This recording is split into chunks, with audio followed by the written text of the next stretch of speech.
Thank you, Chairpersons. At the very outset, I congratulate and thank Dr. Vijayanand Reddy for this very important and impressive meeting. In the next 20-25 minutes, I'll take you through the paradigm of liquid biopsy. The topic given to me is it time for reality check? I've added two questions right in the beginning. Out of the two partners, who is less ready to adopt this? Is it the bench? Is it the lab? Are they doing a good job? Or is it on the part of the clinicians that they are not accepting it as a gold standard or something which has arrived? Could we have a show of hands? Who is less well prepared at the moment? Is it the lab or is it the... For the lab, let's see out of the audience how many say that the technology is not mature. A lot more needs to be done. We have about 15 of them. And is it the clinicians who want more evidence? They are not prepared. Or is it still a hesitation or a lack of acceptance on the part of the physicians? So almost equally divided between the two. Let's go ahead and see what's the story like. I'll take you through the introductory part of the liquid biopsy, take you through the methodologies very briefly, because we are here not to discuss the methodologies, how the cells or the DNA could be enumerated in the lab. And I'll show you some of the clinical data which is available and draw some of the perspectives and draw the conclusions towards the end. All of us know that biopsy is an integral part. Cancer just cannot be diagnosed without a biopsy, and is the standard of care. There is no dispute, there is no doubt about it. And this is the only tool which gives us an insight into the origin of the cancer, the site where it has originated, tells us about the fundamental characteristics of the cancer itself. But as we move on, science moves, there are more tests which are getting available. We want to dig deeper. We want to do a deep dive, and more genetic evaluation of the tumors is actually on the anvil. And some of them we have already adopted in the clinics. So we need more testing and need more tissue. Biopsy procedures undoubtedly are invasive and often may produce lack of adequate tissue. Comorbidities, lack of compliance, age, and all these factors may actually make these procedures even more difficult and more risky to carry out. Not only that, the tumors are actually all the time evolving. There are more mutations. For example, T790M mutation just happens in a single digit at the time of diagnosis of a EGFR positive lung cancer. The mutation rate grows to about 20 to 30% over a period of time, and they are evolving. So we need to know more about these tumors. And there is a genetic heterogeneity. I would show you in the next slide how that exists within a tumor. A part of the tumor may be EGFR positive, but the rest of the tumor may be carrying another actionable mutation. And there may be within that part of the tumor which is positive for one actionable mutation, there may be a clonal evolution which is around the corner. So therefore, the other limitations would be the amount of tissue and the repeatability, I would say. You just cannot go back again and again and do these invasive procedures. And this is how it looks like. The primary tumor, when it metastasizes, we know that HER negative tumors in good about 20-22% can become HER positive when they are in the metastatic site. And one can see that the first metastasis or the second and the third might be different from the parent tumor itself. So if we get a biopsy needle back into the parent tumor, it may or may not get into the right area or the actionable area. So there is a need for the improved testing, which should be less invasive, which allows frequent testing of the tumor sites and gives us adequate samples. And there should be techniques to understand the overall tumor burden rather than only one single metastatic site. And of course, at the same time, these tests should be good enough to monitor the disease as well. So liquid biopsy is essentially any liquid from the body. Blood is abundant, carries the shed off cells is easier to do, but we can do the mutations. The T790, I would come back to that example again and again, is easily doable in the other liquids of the body as well. EGFR can be done in the urine. So urine, saliva, ascites, any pleural effusion, they all become part of the liquid biopsy itself. The entire story is not new. We know that as early as the 70s, there was information available that there are fragments of DNA which are in circulation, very elegantly shown in the post-prostatectomy specimens, the glycine infusion which was done in the tumor bed. Some of the glycine would go into the bloodstream as well, and there was a pickup of the CTCs, the circulating tumor cells, way back in the 80s, but we didn't know what to do about these. There were the technology, the lab wasn't prepared to do anything further beyond that. And the story has unfolded in the last 8 to 10 years very rapidly, beyond about 2007, 2008, when we know that the EGFR mutations can be picked up in the blood. The secondary mutations can be picked up in the blood and the urine as well. What is a CTC? A circulating tumor cell is shown out here. It is a DAPI positive, which is the nuclear stain, and it is positive for CK19, which is the cytokeratin 19, and is negative for CD45. And when we look at the composite, it should be positive for DAPI and CK19. Where do they come from? They come from the primary tumor. You can see on the right-hand side of the panel that there is a primary angiogenesis invasion. The cells can intravasate into the blood vessels. They circulate as apoptotic cells, CTCs, or they may be the viable live cells which are circulating in the tumor, single cell formation, or there may be microemboli, and these cells can extravasate into the organs or can go into the metastatic sites and cause a florid metastatic disease. And the extravasation might happen into the bone marrow, into the other organ-specific areas. Apart from the DNA or the genetic material which may be available through these circulating tumor cells, there are some of the DNA released in the form of the oncoexosomes. So there are essentially 3 ways the genetic material could be tracked in the blood: from the circulating tumor cells, from the cell-free DNA, circulating tumor nucleic acids, and the exosomes, as I showed you in the previous diagram. We know that there is a heterogeneity among the tumors as far as the shedding of these cells is concerned, but there is data available that as high as 80% of the late-stage tumors, they shed sufficient amount of circulating DNA. There are anatomic barriers to DNA release, but nevertheless, it does happen across a variety of tumors which are shown here. And most of these tumors are actually breast, colorectal, melanomas, and many other solid tumors.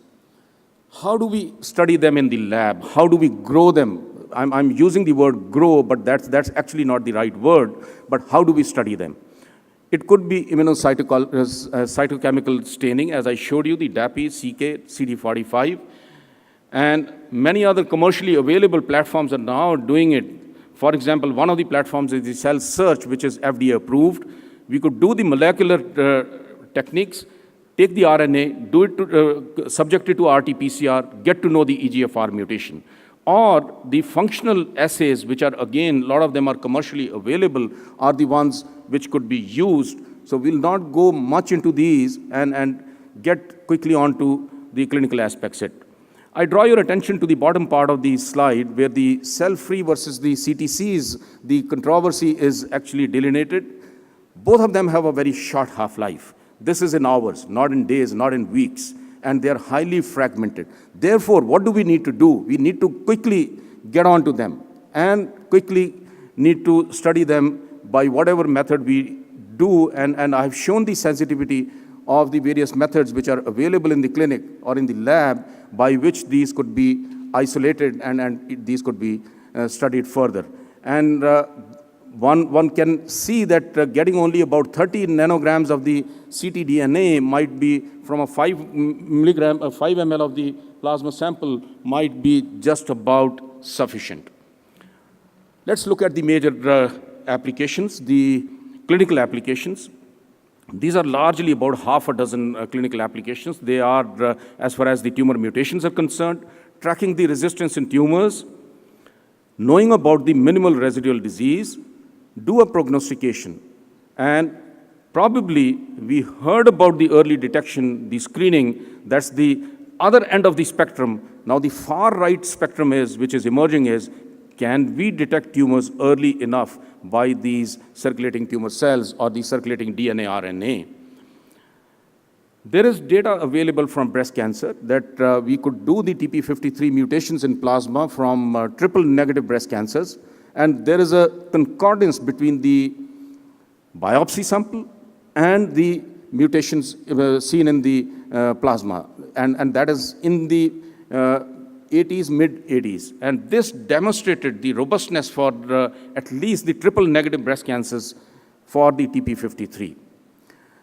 This is a case published in JAMA Network. A lady who presented with a lung cancer had been on treatment with erlotinib, and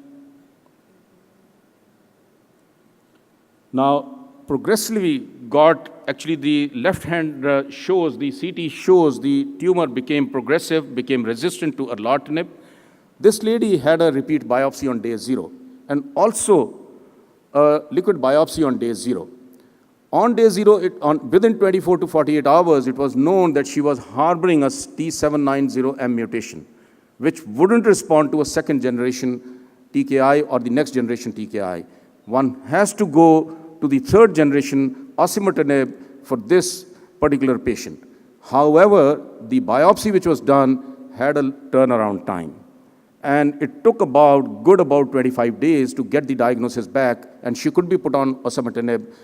Though we did have the baseline information, and could she have been started on osimertinib right on the day we knew that the mutation exists, but validation. In medical science, every concept has to go through validation. And now we are finding that the concordance between the plasma and the tissue biopsy for T790M is more than about 80%. And you could very confidently put your patient on osimertinib if there is a similar mutation in your next patient. And one can see the response to osimertinib within a short period of time. That's the CT scan on the right-hand panel. Let's move on with the other tumor types. There is a lot of literature which is available on the non-invasive analysis of these acquired resistance to tumors, multiple papers, and one of the watershed papers published in the NEJM, analysis of these CTCs for monitoring metastatic breast cancer. Let's look at the next value. The next is the prognostic value of CTCs. Again, there are a couple of tumor types where the data is robust, and on the basis of this data, the FDA approval has been given. CTCs were carried out for stage 1, 2, and 3 breast cancer. Detection of more than one CTC in the bloodstream was 16% for, imagine, for stage 1, 18% for stage 2, 31%. Clinicians wouldn't be happy.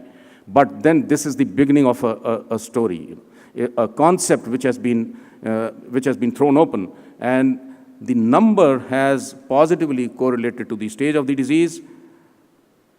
In early breast cancer, one can see that if there were no CTCs, the upper curve shows that 0 CTCs versus even more than one CTC, and one can see the separation of the curves right at about 10 months time period. So therefore, even more than equal to one CTC in the peripheral blood is a bad prognostic factor in early breast cancer. How about the correlation of the metastatic sites to the plasma, the CTCs? And one can see that as the number of metastatic sites goes up from 1, 2, 3, and 4, the assay picks up more and more CTCs. And in stage 4, this could be as high as 100%. There are smaller studies for many other tumor types which are available in the literature, which talk about the association of the circulating DNA levels with the tumor burden and adverse prognostic outcome of the tumors. So one can see some of the tumor types where the prognostic value is available, And breast, as early as 2004, there was an FDA approval, and colorectal 2007, and prostate 2011. Many other tumor types are evolving, and we would hear more about these tests in the coming months and years. Again, data for renal cell carcinoma. For presence of the CTCs versus absence of CTCs, one can see the survival curves. And the number of CTCs, less than 5 versus more than 5, one can see the separation of the curves very early on, and the outcome is very different. So therefore, the load in the blood is something which is pointing towards the prognostic value. Let's go to the next, the tracking resistance to these tumors. When we treat metastatic disease, we get a response, but we are sure to get the tumor back. And especially for the targeted therapies, the resistance would set in, and there would be multiple alternative pathways which would be amplified or overexpressed to cause this resistance in these tumors. Again, literature available for some of these in the way of non-invasive. So everything is not positive. There has been a negative study which was done by SWOG. This was a study which did the CTCs and tailored the chemotherapy after surgery, and this was a negative study. So probably we need to learn more about it and do some sort of a drug assays as well to understand which would be the best drug for this group of patients. Nevertheless, the concept did tell us that higher the circulating DNA load versus no DNA load, one can see the upper curve is no DNA load versus the red line, which is the DNA detected after doing a neoadjuvant chemo, doing surgery, and taking the CTCs at 6 to 8 weeks. If you find the CTCs or the circulating DNA, the prognosis is very adverse for these patients. Another trial in metastatic breast cancer, one can see again the impact of the CTCs, and this is again 5 versus more than 5. And one can see that good separation of the curves, and there is an impact of the number of CTCs on the outcome of these patients. Early colorectal cancer, like breast cancer I showed you, also has some data which is available. Normally, one would not treat these stage 2 colorectal cancers in the clinic. They don't impact with chemotherapy, anything adjuvant. But is there something more than what we do in the clinic, apart from the TNM or the MSI or anything else? I think there is the answer, that post-operatively, if the circulating DNA is positive, you would get the lower curve, which drops very quickly. And one can see that within about 6 to 8 months, within a year, these patients start getting the relapses. And the upper curve, which is the blue line, which is the negative ctDNA, is the one which is telling us. So in the future, we might treat these patients stage 2 colorectal cancers based on the CTC load, whether it is present or not, and choose those patients for adjuvant therapy who have circulating DNA versus those who do not have circulating DNA. Today, we don't have an answer to this group of cohort of patients. How about the metastatic colorectal? I showed you about the stage 2. Even in metastatic colorectal cancer, after standard treatment, that is chemotherapy or targeted therapy, and a curative resection on the liver or anywhere else is done, one can see that post-operatively, if the cells or the DNA lingers in the blood, the adverse outcome is very elegantly depicted out here. I have to take you back again and again to the lung cancer story, because this is a dominant disease. A lot of targeted therapies have come. We understand the mechanisms of resistance, and one would actually go back to doing the CTCs and the cell-free DNA in these patients.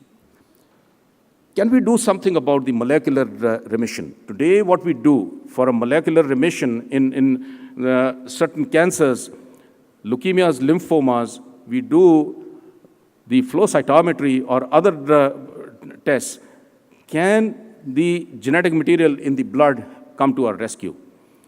This is data from the diffuse large B-cell lymphomas, and one can see that if there is a circulating tumor DNA positive in the blood, one can see that the lower curve, which is the red line, there is a very quick drop in the survival outcome of these patients. And those patients who did not have any circulating tumor DNA are the ones who are actually doing. And these are done after 2 cycles of chemotherapy. How about the monitoring of the response? If there is a quick clearance of the circulating EGFR mutations in metastatic lung cancer, one can see that the survival is better as compared to a slow clearance of these mutations, the mutant material which is present in the blood. You heard about the immune checkpoint inhibitors, the big thing which is talked about. The circulating cells, CTCs, have been correlated with these, the ipilimumab therapy, and one can see that what is happening here is that the patient is treated with chemotherapy. The patient has lymphadenopathy. Gradually, the lymphadenopathy, which is shown as little black dots, that increases initially at 3 weeks, which happens to with therapy with these immune checkpoint inhibitors. And these dots start becoming smaller as we go down. By 9 weeks, the lymph nodes have actually disappeared. And on the right side, if you see the circulating DNA, initially shows a rise. There is a surge commensurate with the surge of the lymphadenopathy, and gradually within about 3 weeks becomes undetectable. And this is undetectable 3 weeks before the lymph nodes actually disappear. So these events would happen 3 to 6 weeks prior to what would happen clinically to these patients. Early detection. Can we use the blood? Very controversial. I don't vouch for it, but there is data available, and it's imperative to bring it to perspective. 14 tumor types data is available for 684 patients. One can see that as the stage goes up, from stage 1 up to 40%, to stage 4 up to 80%, one can actually detect the circulating DNA in the blood. And for some of these tumors, colorectal, GE junction, pancreas, breast, one can see early versus the late disease. There is an opportunity to detect the circulating DNA. How about other liquid samples from the body?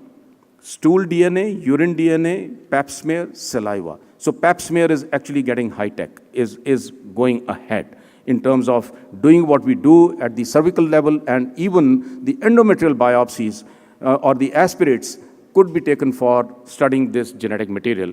And one can see that the sensitivity on the right-hand part of the slide is somewhere between about 40 to 80%. And that is actually the figure, that is the range we have been talking about. I've shown you all along, early disease to late disease, probably that is the bandwidth where we are talking about. And if that is the bandwidth for early disease, then probably it brings in a lot of excitement.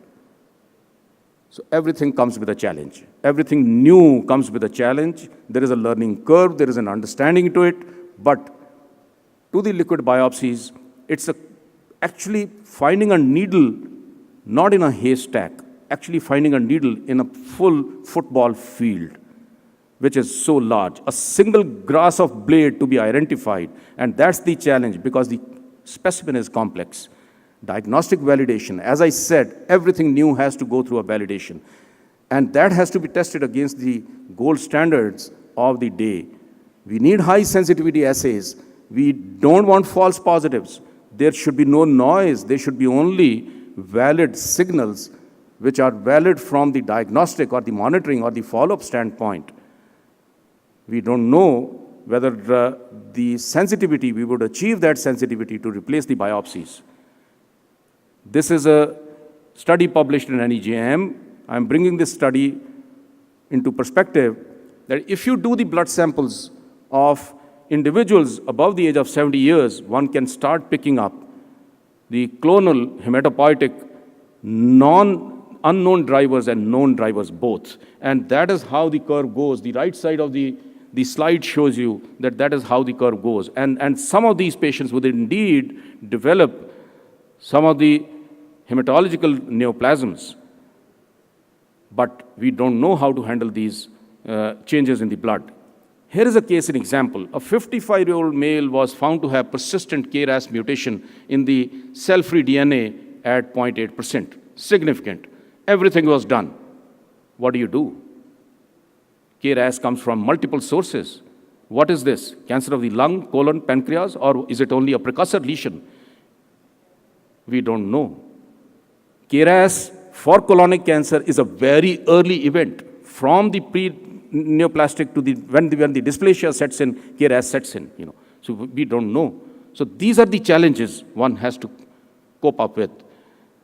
So we need to build for a current clinical decision point, and that will come through more rigorous research. Need to be rigorously validated with no false positives, as I said. At the same time, we know that cell search is approved as a prognostic marker for advanced breast cancer and some of the other cancers, as I showed you in one of the slides. And plasma EGFR genotyping, in fact, is now approved in the European continent to start gefitinib therapy. Now, imagine a 94-year-old comes to your clinic. Everything is written all over that this is lung cancer. Has emphysematous lungs. The radiologist says that it's a more than 10% chance of emphysema. Do you want to use that? Or do you want to do a liquid biopsy and follow the European guidelines? I leave it to you. Can we monitor the progress of treatment? Can we monitor the patients in the follow-up? And how to screen for early? Probably we may have answers in liquid biopsy. What's the landscape today? The standard of care in a metastatic setting is do a biopsy, do the genotypic mapping, and do the treatment. And for tumor burden, we may do some of the CT scans or the PET scans and follow these patients. And as and when they come back, we treat. And for resistant disease, we do a biopsy again and try and understand what is happening. Is it 790? Is it the HER2 new, which is overexpressed, or there is some other change? And we select the therapy. For resectable disease, we resect, but we don't have anything to say that is there a minimal residual disease? Stage 2 colon cancer, as I showed you, should we treat them or should we not treat them? And of course, if there is a recurrence, we do a biopsy again and do the mapping again. Pre-malignant and screening, I wouldn't get into this minefield at this point in time with liquid biopsy, but there is excitement in this field. There has to be an incremental improvement in the technology, and more panels are required. And this is actually limited by the biology more than technology. So I called for a show of hands. So the technology is good today, but it's the biology which is actually the impediment.